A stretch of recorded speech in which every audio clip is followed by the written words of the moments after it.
Selamat datang dan selamat beribadah pada hari Minggu ke-6 sesudah Paskah ini. Kiranya ibadah yang kita lakukan saat ini berkenan di hadapan Tuhan dan kita semakin diberkati oleh-Nya. Mari kita wujudkan persekutuan yang indah dan berkenan bagi Tuhan.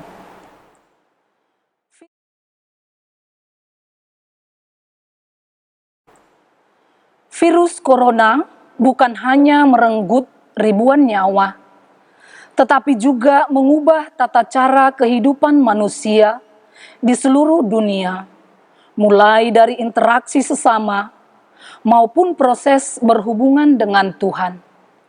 Ruang gerak terbatasi, orang mengurung diri di rumah, menghindari tempat keramaian, dan menunda perjalanan ke tempat lain.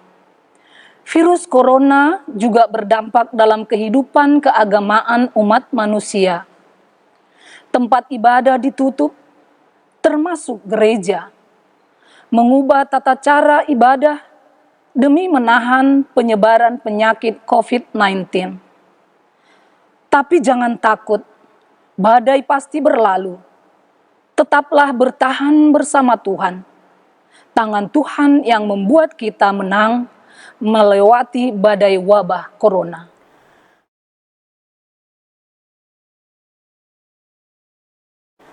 Marilah kita berdiri dan marilah kita bersama-sama menghadap Tuhan dengan menyanyikan pujian bagi kemuliaan-Nya.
Pertolongan kita ialah dari Tuhan yang menjadikan langit dan bumi.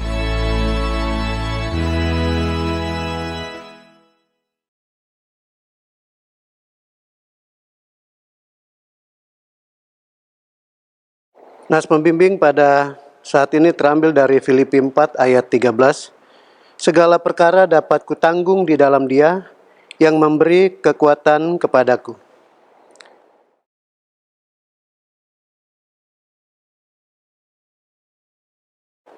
Rahmat, damai sejahtera, dan kasih kiranya melimpahi kamu.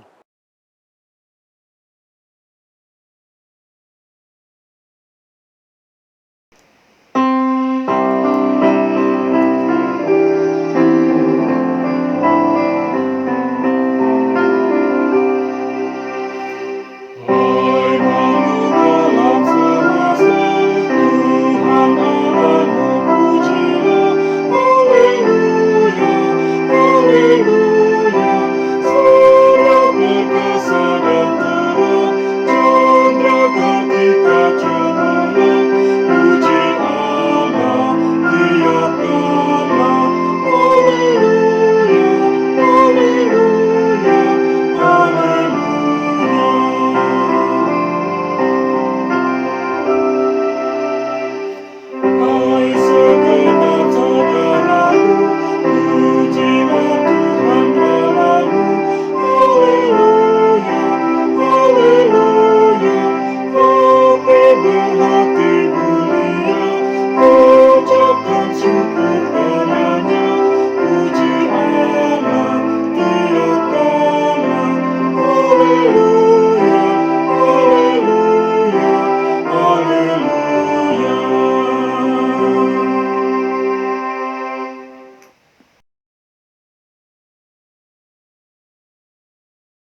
Mari kita berdoa.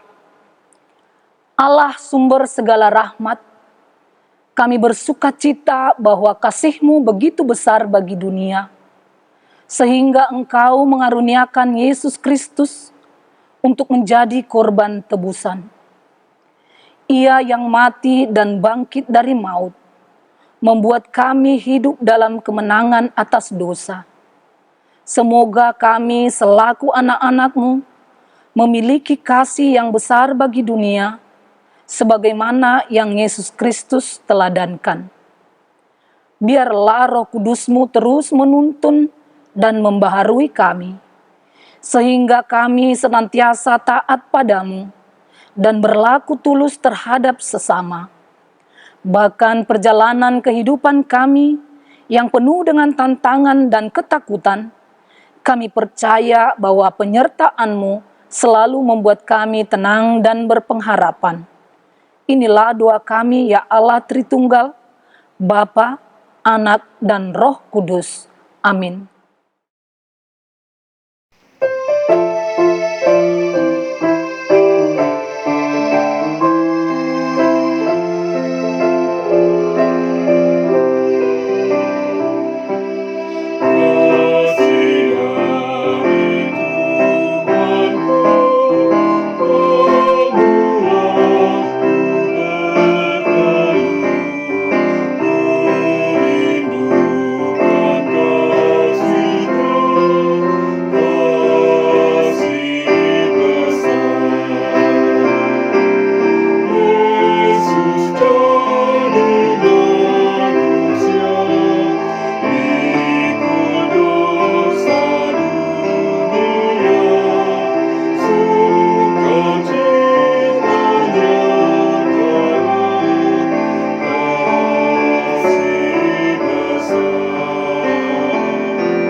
Jemaat, mari kita berdoa untuk merenungkan firman-Nya.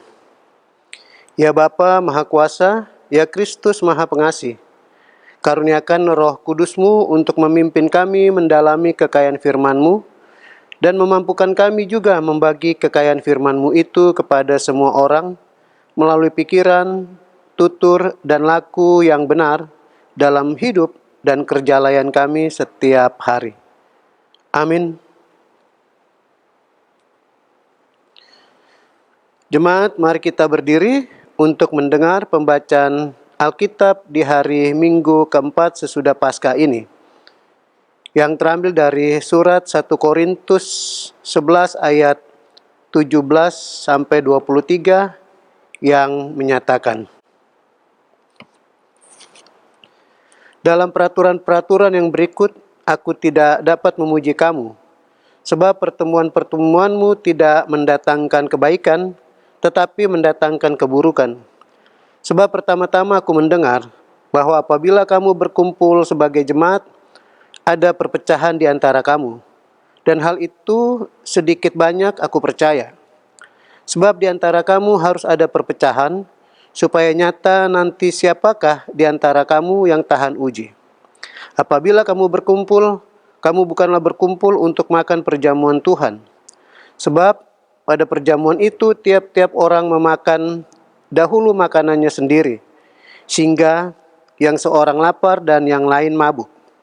Apakah kamu tidak mempunyai rumah sendiri untuk makan dan minum? Atau maukah kamu menghinakan jemaat Allah dan memalukan orang-orang yang tidak mempunyai apa-apa? Apakah yang kukatakan kepadamu memuji kamu dalam hal ini? Aku tidak memuji. Sebab apa yang telah kuteruskan kepadamu telah aku terima dari Tuhan, yaitu bahwa Tuhan Yesus pada malam waktu ia diserahkan mengambil roti. Demikian pembacaan Alkitab, terpujilah Tuhan, haleluya.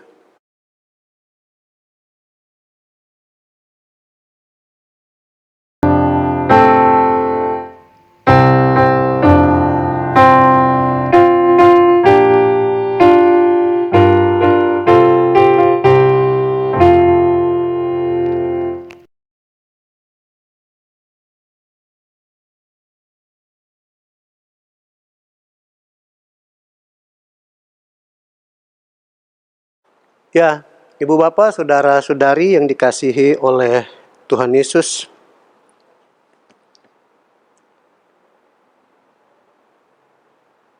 kebiasaan untuk makan bersama menjadi sebuah kebiasaan yang boleh dikatakan hampir rutin dalam kehidupan jemaat Kristen di kota Korintus.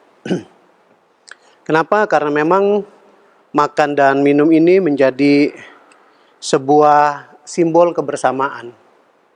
Ya, setiap orang biasanya membawa makanan dan minuman untuk dimakan bersama-sama dalam satu persekutuan kehidupan orang-orang Kristen pada saat itu. Dan memang ini menjadi kebiasaan masyarakat pada saat itu. Di Indonesia juga ada ya, saya lupa namanya, di Ambon itu ada kebiasaan di mana masyarakatnya kalau mau berkumpul untuk makan dan minum, mereka biasa membawa makanan dan minuman. Gitu ya, mereka makan, membawa makanan dan minuman untuk dikumpulkan bersama-sama. Lalu setelah acara dimulai dan sudah saatnya makan, biasanya mereka makan dan minum secara bersama-sama. Memakan makanan yang mereka bawa secara bersama-sama. Jadi ini menjadi kebiasaan hampir di semua masyarakat, ya. Baik masa lalu maupun sekarang ini. Baik di zaman orang-orang Kristen saat Paulus menuliskan suratnya, yaitu jemaat Kristen di Korintus, maupun jemaat Kristen yang ada di Indonesia. Dan juga sekali lagi ini menjadi kebiasaan, ya, dan menjadi budaya masyarakat. Apa yang terjadi dalam makan dan minum yang dilakukan oleh suatu persekutuan, yang terjadi adalah semua orang itu berada dalam situasi yang sama, ya, mereka setara. Jadi tidak ditentukan orang itu harus membawa makanan apa. Semua orang dari segala level boleh membawa makanan yang khas mereka, makanan dan minuman yang mereka sukai, begitu. Dan setelah dikumpulkan baru mereka makan bersama-sama. Jadi makan bersama-sama ini menjadi sebuah simbol persekutuan. Simbol keakraban, simbol kebersamaan. Ya. Kenapa? Karena sekali lagi mereka di situ berbagi dan ada orang yang mengambil makanan yang dibawa oleh saudara-saudaranya yang lain. Dan orang dari kalangan apa aja bisa makan dan minum bersama-sama.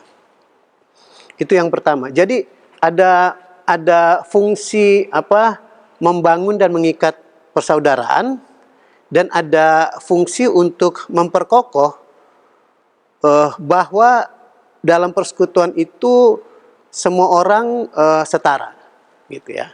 Apalagi persekutuan itu persekutuan makan dan minum di dalam Tuhan. Itu artinya apa?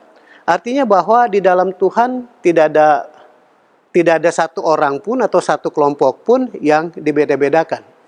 Semua orang setara di hadapan Tuhan. Ini menjadi sebuah peristiwa kehidupan sehari-hari yang sangat menarik untuk dilakukan setiap saat, gitu ya. Nah, yang menjadi persoalan Ibu Bapak Saudara-saudari, bahwa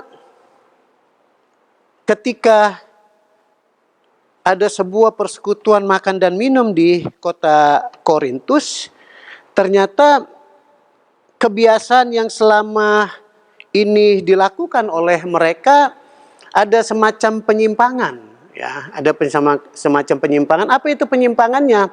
Yaitu orang membawa makanannya masing-masing, lalu mereka tidak mengumpulkannya, mereka tetap memegang makanannya sendiri-sendiri, ya. Artinya di situ tidak ada lagi kebiasaan berbagi. Semua orang membawa makanannya sendiri dan akan dimakan sendiri, ya. Jadi orang yang membawa banyak, ya dia akan makan sebanyak-banyaknya sesuai dengan jumlah keluarga yang ada. Yang jadi persoalan, masyarakat di Korintus itu tidak semuanya orang kaya, ya. Ada juga orang-orang miskin, orang-orang yang tidak berpunya, yang juga ikut terlibat dalam persekutuan umat Kristen pada saat itu. Dan akhirnya ketika mereka mau makan, mereka tidak mendapatkan makanan. Kenapa? Karena orang-orang yang membawa makanannya tidak membagi kepada mereka, tidak mengumpulkannya di suatu tempat untuk akhirnya mereka makan bersama-sama. Dan orang-orang ini adalah pekerja-pekerja kasar. Orang-orang para buruh pada saat itu, ingat bahwa di Korintus itu adalah kota pelabuhan, ya. Jadi para buruh yang mencari makan dengan membanting tulang, dan mereka seringkali mendapatkan upah yang kecil. Dan ketika mereka ikut dalam persekutuan perjamuan Tuhan, mereka paling tidak mereka berharap bisa dapat makan, tapi ternyata mereka tidak dapat apa-apa. Kenapa? Karena makanan itu sudah dihabiskan oleh orang-orang yang membawa, oleh orang-orang kaya pada saat itu, dan mereka tidak dapat apa-apa. Nah, penyimpangan yang semacam inilah yang dikritisi oleh Paulus. Paulus mengkritisi dengan keras karena ada informasi yang Paulus terima dari jemaat Korintus bahwa di jemaat Korintus pada saat itu ada perpecahan. Perpecahannya itu sesuatu yang sungguh sangat memalukan. Apa yang memalukan? Karena setiap orang makan makanannya sendiri dan tidak punya keinginan untuk berbagi. Padahal berbagi ini menjadi sesuatu yang teramat penting. Kekristenan tanpa berbagi bukanlah Kristen. Kalau saya selalu mengatakan, Kristen yang tidak berbagi itu sebetulnya KTP-nya Kristen, tapi hidupnya pura-pura Kristen. Ya, jadi banyak orang Kristen tapi ternyata hidupnya pura-pura Kristen dia. Kenapa? Karena hidup untuk diri sendiri dan tidak pernah mau memikirkan orang lain. Gitu ya. Dan karena itu Ibu Bapak, Saudara-saudari yang dikasihi oleh Tuhan Yesus, Paulus mengkritik keras. Dan bahkan Paulus bertanya seperti ini.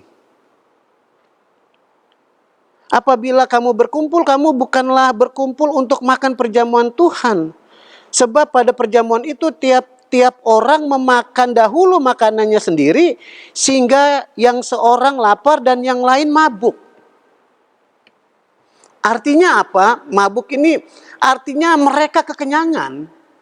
Dan bisa juga mabuk beneran. Kenapa? Karena anggur itu kan menjadi minuman ya, minuman pembuka atau penutup untuk makan, untuk pesta. Jadi ada orang yang minum sampai sebanyak-banyak dan akhirnya mengakibatkan mereka mabuk.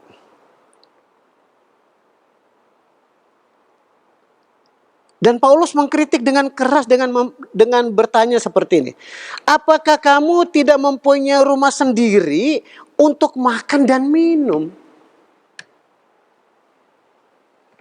Ya. Ini pertanyaan penting buat kita, ya.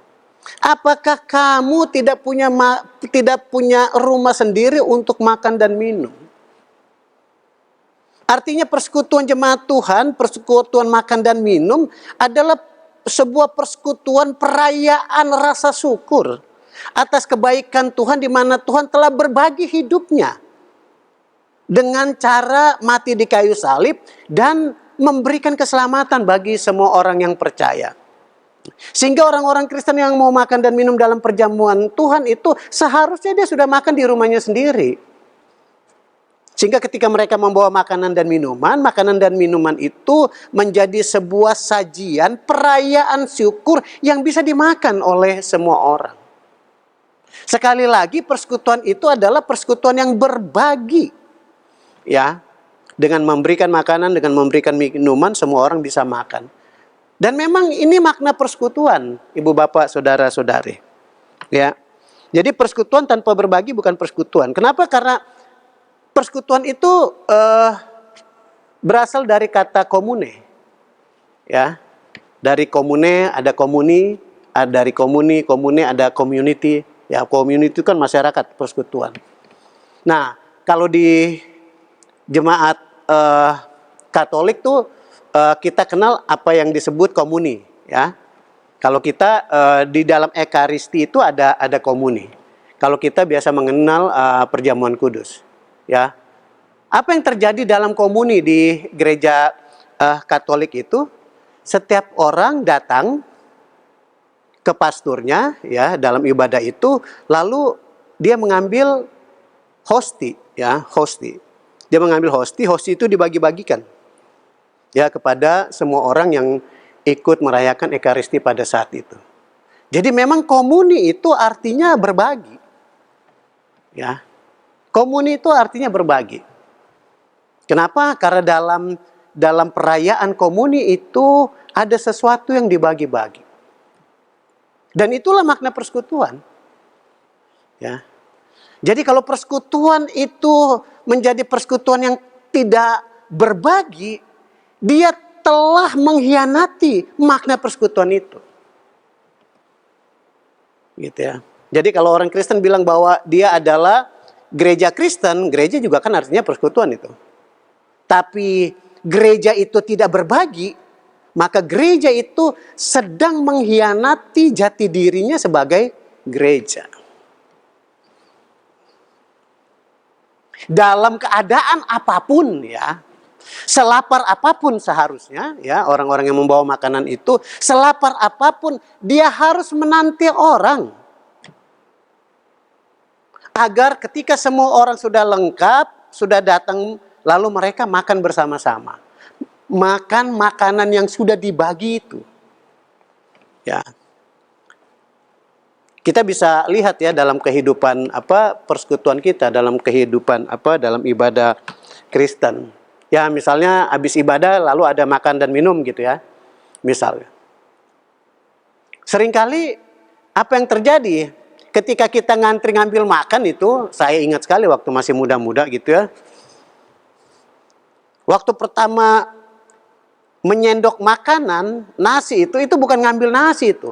Itu betul-betul nyendok gunung itu. Dimasukin ke piring gitu ya. Jadi begitu dia selesai ngambil makanan dan minuman, itu segunung. Akhirnya apa? Makanan habis dan tidak ada orang yang belakangan itu tidak dapat makan. Kenapa? Karena kita sudah lebih dulu mengambil sebanyak-banyaknya untuk kepentingan kita yang belum tentu juga dihabiskan oleh kita. Dan betapa banyak di pesta-pesta dalam ibadah-ibadah Kristen misalnya, banyak makanan yang tersisa di piring. Padahal kalau kita pikir bahwa ada masyarakat yang membutuhkan makanan dan minuman, kalau dikumpulkan itu makanan sisa yang ada di piring, itu barangkali bisa memberikan makanan dan minuman bagi mereka yang berkekurangan, susah makan dan susah minum itu. Ya. Jadi kita seringkali lebih mendahulukan kepentingan kita ketimbang kepentingan orang lain. Dalam bacaan kita, Paulus mengatakan, apakah kamu tidak punya rumah untuk makan dan minum? Sekali lagi di sini Paulus mau menekankan tentang pentingnya kepedulian itu. Anda boleh lapar, kita boleh lapar. Tapi bukan karena kita lapar lalu kita tidak peduli pada orang lain. Dalam konteks pandemi COVID-19 seperti sekarang ini, barangkali kita juga terpuruk bersama-sama dengan yang lain.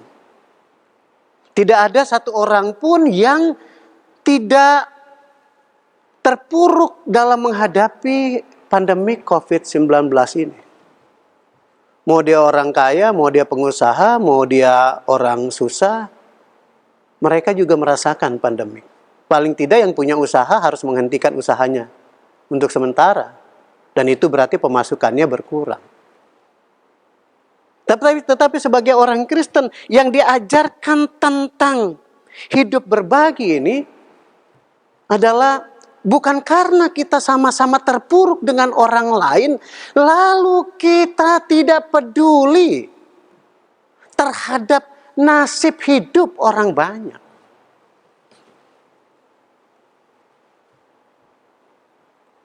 Keterpurukan yang kita alami tidak menjadi alasan bagi kita untuk berbagi.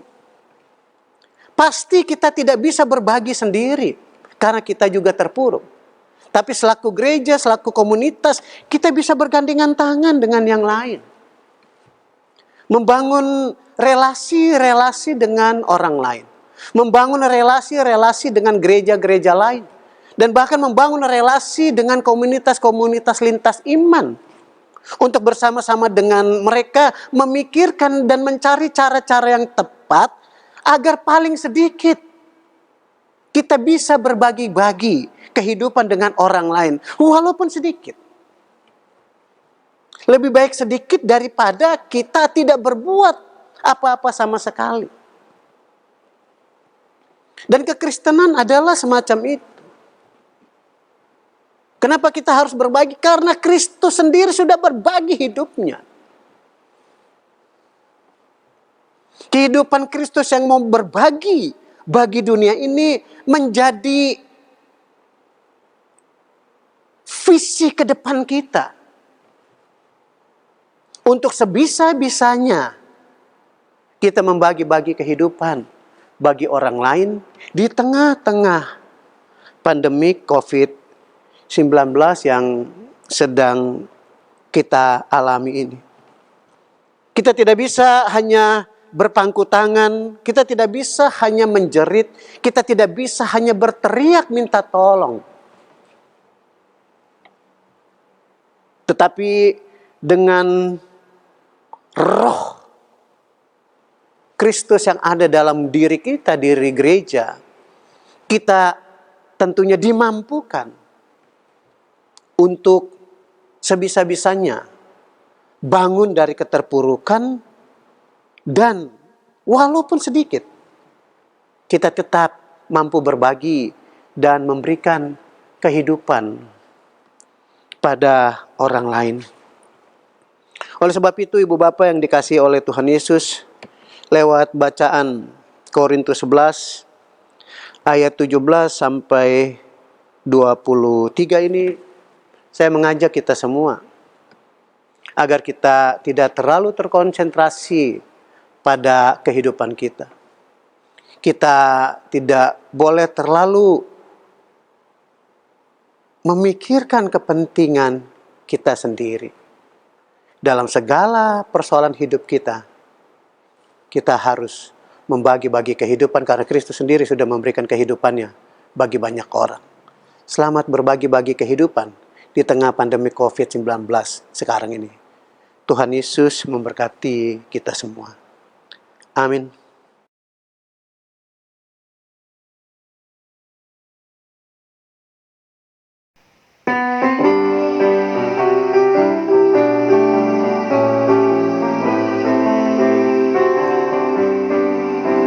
Firman Tuhan sudah kau dengar, laksanakan dalam hidupmu. Firman Tuhan hendaklah tersebar pada orang di sekelilingmu.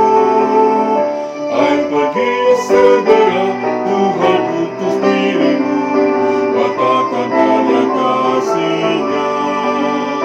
Roh Kudus menolongmu dan memimpin langkahmu. Majulah tetap teguh.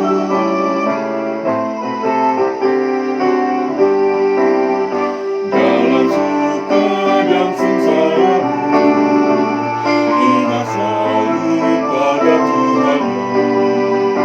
Jangan bimbang dan janganlah gentar, berpegang hanya pada firman-Nya.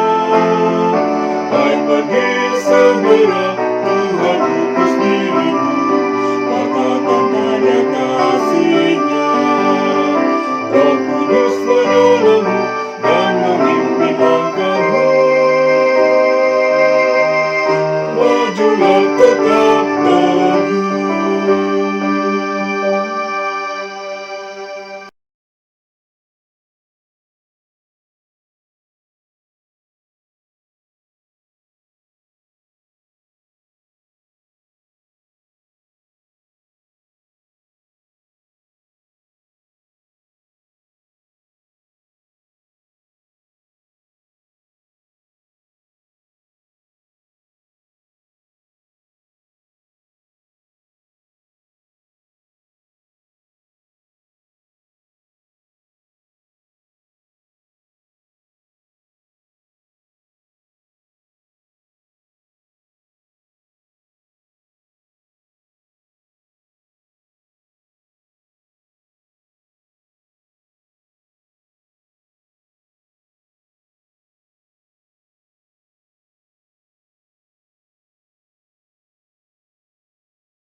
Marilah kita bersyukur kepada Tuhan dengan memberikan persembahan. Dengarlah nats Alkitab dalam surat Efesus pasal 5 ayat yang ke-20 yang menyatakan, ucaplah syukur senantiasa atas segala sesuatu dalam nama Tuhan kita, Yesus Kristus, kepada Allah dan Bapa kita. Tuhan memberkati persembahan kita.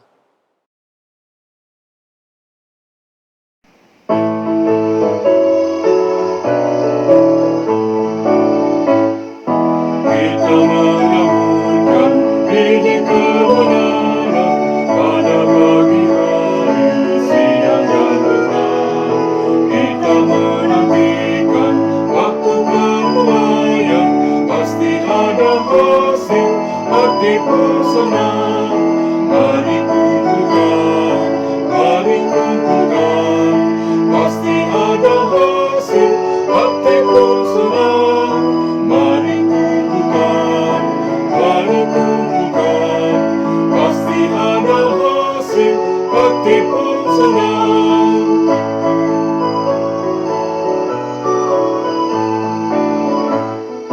Kabutkanlah dalam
pun senang.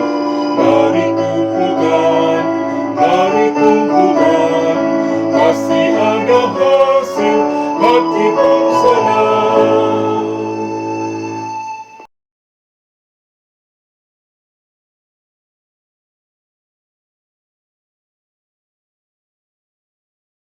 Mari berdiri dan menyerahkan persembahan kita dalam doa kepada Tuhan. Kita berdoa secara silih ganti. Tuhan Maha Baik, saat ini kami membawa persembahan sebagai ungkapan syukur atas berkat dan anugerah keselamatan di dalam Yesus Kristus.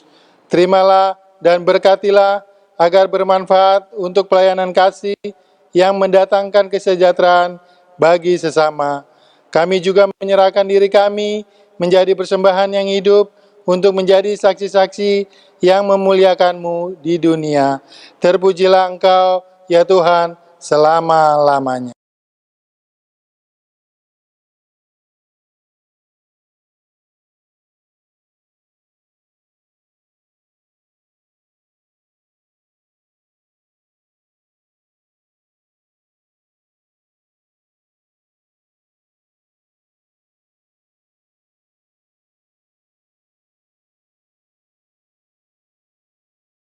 Jemaat sekalian, marilah menjadi saksi Kristus yang setia dengan membawa kabar sukacita bagi yang dalam derita, dan jadilah berkat dimanapun kita hadir.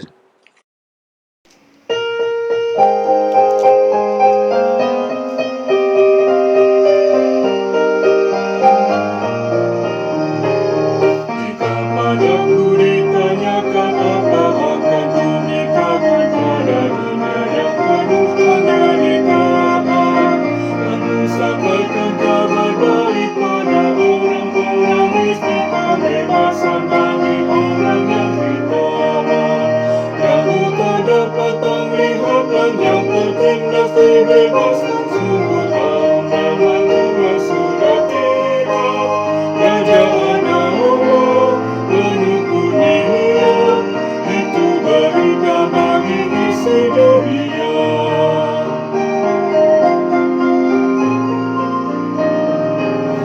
Jika padaku ditanyakan apa akan kusampaikan pada dunia yang penuh dengan cobaan, aku bersaksi dengan kata tapi juga dengan kaya menyampaikan kasih Allah yang sejati.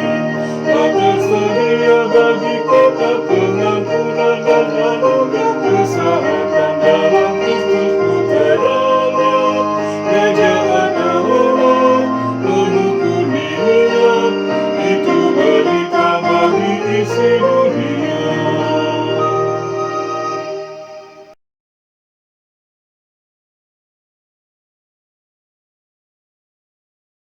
Ibadah kita akan segera usai. Oleh karena itu, marilah kita mengarahkan hati dan pikiran kepada Tuhan, serta terimalah curahan berkat-Nya. Tuhanlah penjagamu, Tuhanlah naunganmu di sebelah tangan kananmu. Matahari tidak menyakiti engkau pada waktu siang, atau bulan pada waktu malam. Tuhan akan menjaga engkau terhadap segala kecelakaan. Ia akan menjaga nyawamu. Tuhan akan menjaga keluar masukmu dari sekarang sampai selama-lamanya.